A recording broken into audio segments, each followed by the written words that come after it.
Hello, two people here. I hope you can hear me.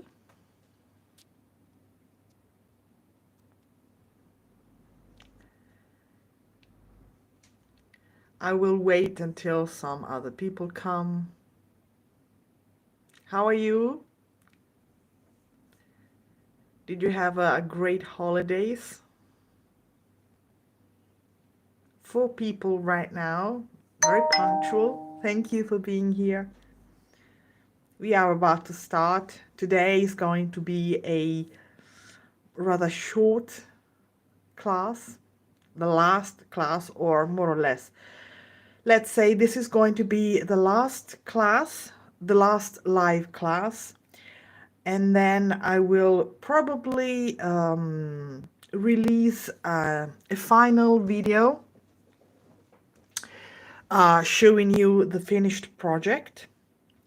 And most important of all, as I told you last time, at the end of this series of classes, I will, of course, write the pattern for our cropped cardigan in Tunisian crochet, our Queen of Spades cardigan. And then before releasing it to the public, I will gift it to you people, all of you that were present in my live classes. So we should find a way for you to give me your email addresses so that I can send you the finished project, all right? But we'll talk about it later on. For now, I would say we could start. Now I will do my magic and switch to the work. As always, please let me know if something is not right. If you can hear me all right, if you can see me all right, the video is straight and everything. I'm a little bit tired today, but I will do my best anyway. So, as I said, let's switch to the right modus. Okay. So, is it straight? I hope so. So, what I wanted to show you today is my progress I made on the cardigan. This is it.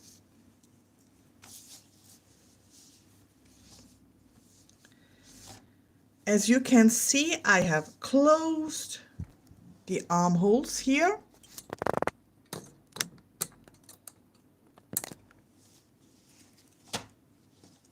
Here for my size. So let me see if everything is all right. Let me know.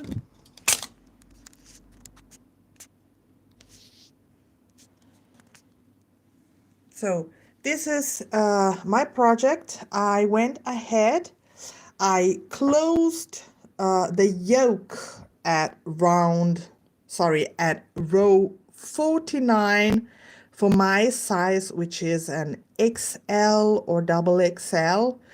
That is to say, I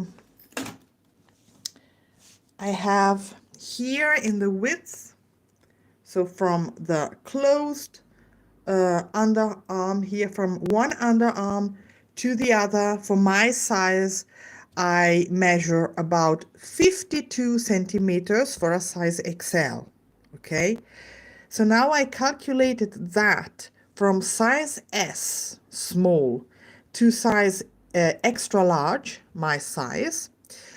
You should close the yoke in the rows that go from row 40 to row 49. So the yoke closing happens between row 40 and row 49. So I measured, I tried to measure more or less one size every 3 rows or something. So if size for size S, you close the armholes at row 40, then you will probably close the yoke at row 43 or 44 for a size M, and then on for a size large, you will close the yoke at row 46 or so, and then at row 49, as I did, you will close the yoke for a size extra large, and then you proceed. Of course, I didn't proceed because that was enough for me.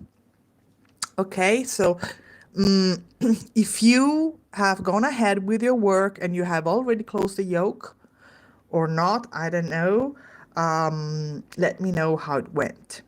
So apart from this, I wanted to show you today a very important thing, that is to say how to close the yoke, how to close the armholes, okay?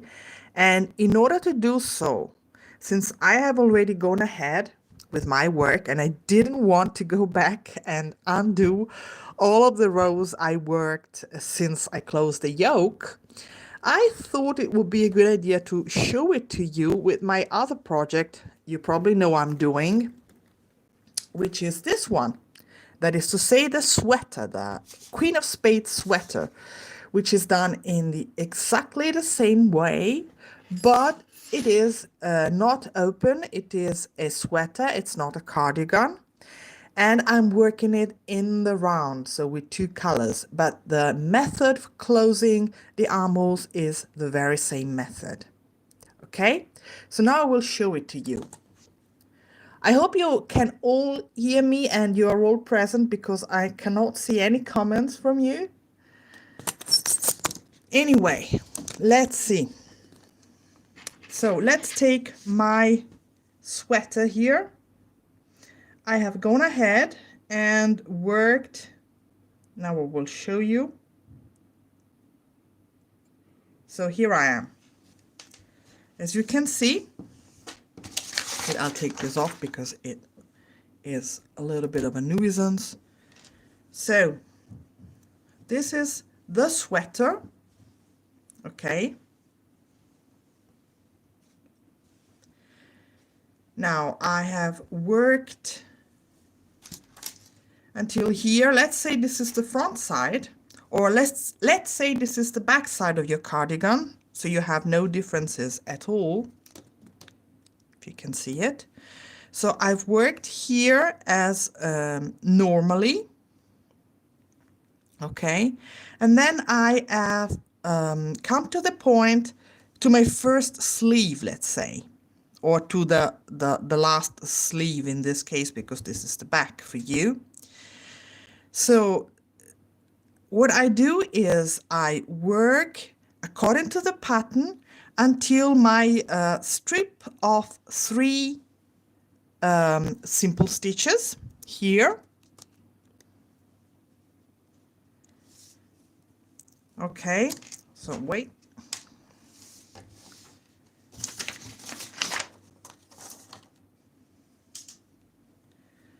Now, okay, here I am.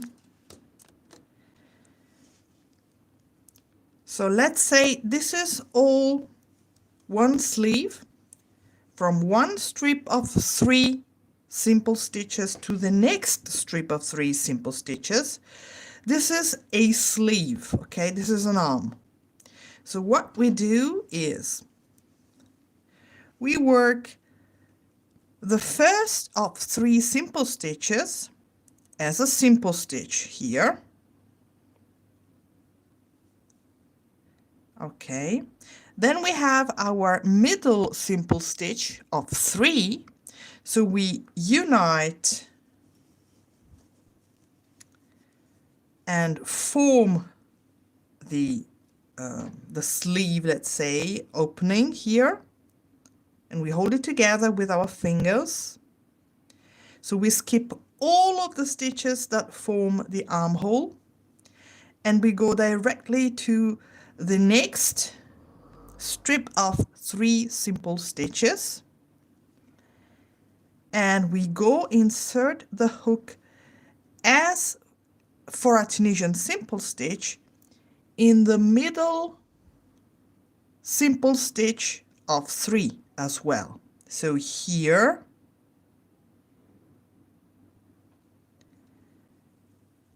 so we yarn over and pull through the last 2 together, like so. So in this way we have united the pieces. You can see we have formed the hole, the armhole, and we can proceed with our pattern. So we have 1 simple stitch of our 3 simple stitches left to work, and we'll do so.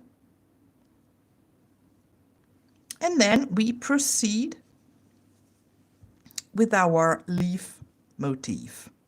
Okay, so let me see. So here I have made a small mistake. Okay, so we proceed with the design. You already know. So depending where you left off when you decided to close the yoke. Okay. And this is how you close the yoke. I hope it was clear enough. If not, you can watch it again. So what happens next is that we will no longer add spades motifs as we proceed. We will just work on until the end of our cardigan with without adding any new spades motifs on the sides. Okay, still we need to proceed with the spades design, so we will keep on making our increases and decreases,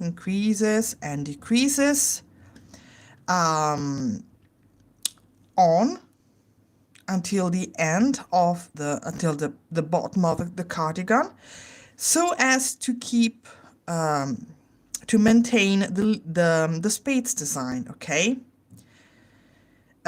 so the increases and decreases will happen this time every 7 rows. So I think after you have come to the point where you need to close the yoke, you have already learned when you need to make new to increase and when you need to decrease on the spades motifs. So this is what you need to maintain. And what you do here is you will keep on working according to your size for about 50 centimeters in length, if you want the cardigan to be cropped, that is. And then you will make the ribbing. Okay, I have added at the end of the bottom of the cardigan and at the bottom of the sleeves, I have added some nice ribbing. I will show it to you in the finished cardigan. So it's this one. This is the finished cardigan, right? And you see that at the end here, I have added this classic ribbing. So you will work 8 rows of ribbing at the bottom of the cardigan, working 4 knit stitches followed by 3 purl stitches all around. Okay, and this for 8 rows. At the end of the 8 rows, you will work another row just in purl stitch. So you will work all the way, all across in Tunisian purl stitch. And after this, you will make a bind off in Tunisian purl stitch. Okay. Then, another thing is, after you've worked the cardigan to the bottom, you will need to make the sleeves. And the sleeves will be worked in the round. Okay, so you need to have two balls, two skins of yarn for working in the round, and you need a double-ended Tunisian crochet hook like this one. Okay. Yes, and so as to work in the sleeves,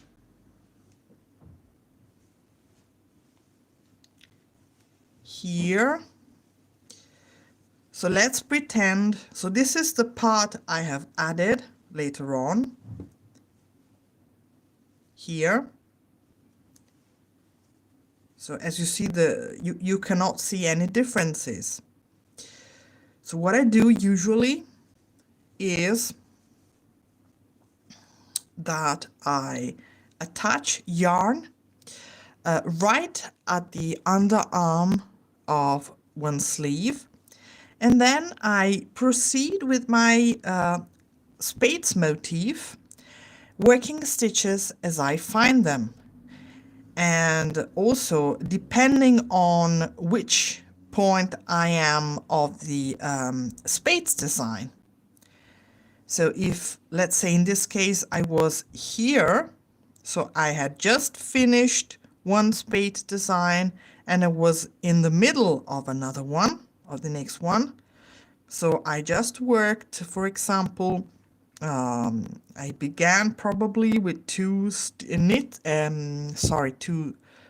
stitches, and then I proceeded with 2 purl stitches, then 1 knit stitch on top of my closed spade motif, followed by 2 purl stitches, followed by 9 knit stitches, and so on and so forth.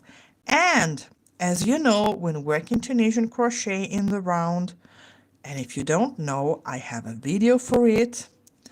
As soon as you have so many loops on the hook that you cannot hold anymore, just like so, you need to rotate your hook and do a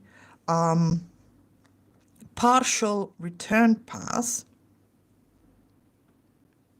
Okay, so you pull off loops from the hook, leaving about 3 or 4 loops on the hook, and then you turn your hook again and proceed with a forward pass, working the Spades design as you know you need to.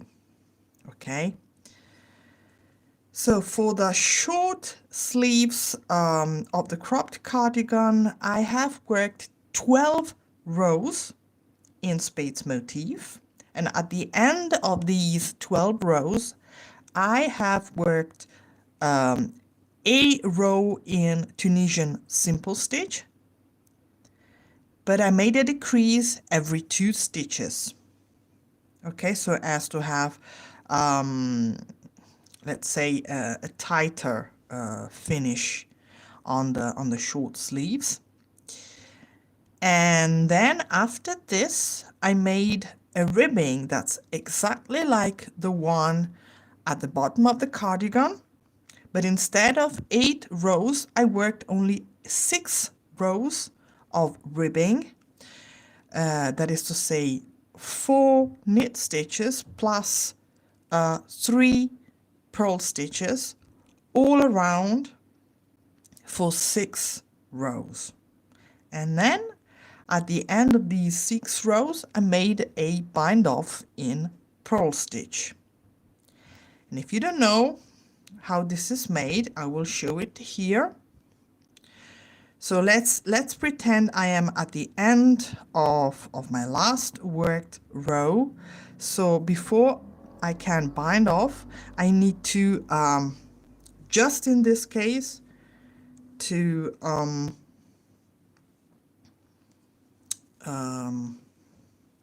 cast off all of my stitches, remaining with just one on the hook. So let's pretend I'm doing it here.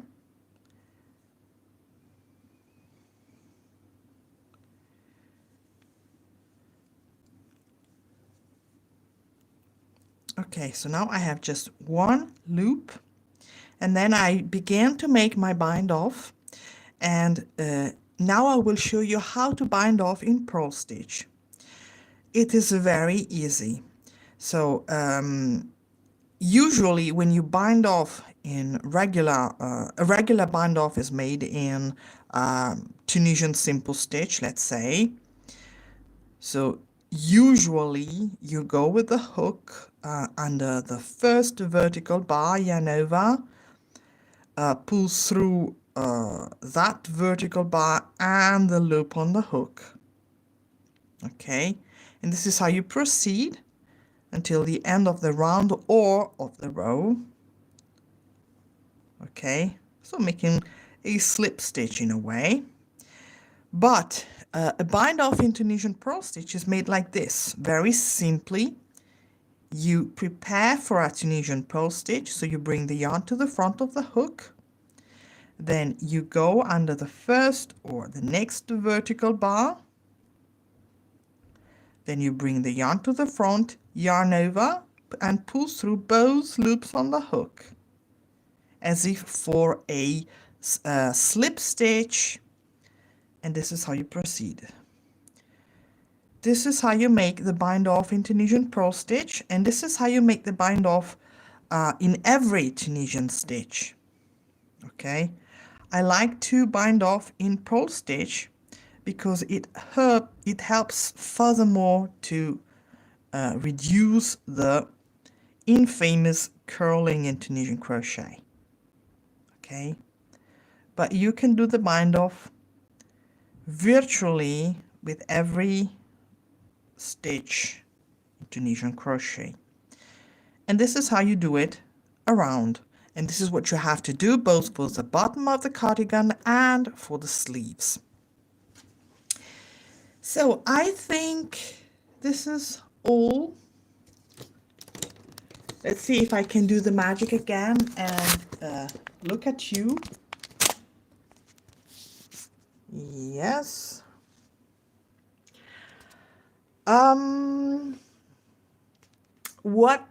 What next? What else? Is there anything that was not clear in the pattern as you worked all this time? I know that it was a little bit complicated to understand how to proceed row after row, especially to understand when to make decreases and increases in the spades motifs and when to add new spades motifs. This is the most complicated thing of the pattern, I think. Anyway, I don't know if I've organized the work well enough. Maybe not. Anyway, I will leave some kind of description at the end of this live session. So in the description of this live class. And as I said, the most important thing is I will finish my cropped cardigan, the one in teal, using the Musa yarn. And then I will write the pattern, and as I said at the beginning, I will gift it to you, all of you that were present in the class. So you could give me your email addresses in a direct message on Instagram if you can. Otherwise, you could leave it in the comments in the community section here in my YouTube channel, or per email at Hookloopsarah at I think it's no, wait. Okay, well, you can find my email address or email addresses. I have two that I used for business. You can find them in my YouTube channel. If not, I will leave it in my descriptions in the community section and so on. And that's it, I think. That's the best I can do. And maybe, probably, I will make a final video showing you again the most important stages of this pattern. That is to say, how to close the yoke, maybe. And I don't know, when to make the ribbing, or I don't know. If there is anything you want me to show you again, please write it in the comments. And if you have any doubts, do write to me either here or on Instagram or per email, as one of you did. And I think I was able to help her. I hope so. So this is it for today. Stay tuned for more, as I said. Thank you for being present. Thank you for following this course, these live sessions. I don't know if it was successful or not. I don't know if I will do more. Maybe if I will become technically more good at what I'm doing. I will, maybe not. I don't know. Let's see what the future brings. For now, thank you again, and see you again on my channel.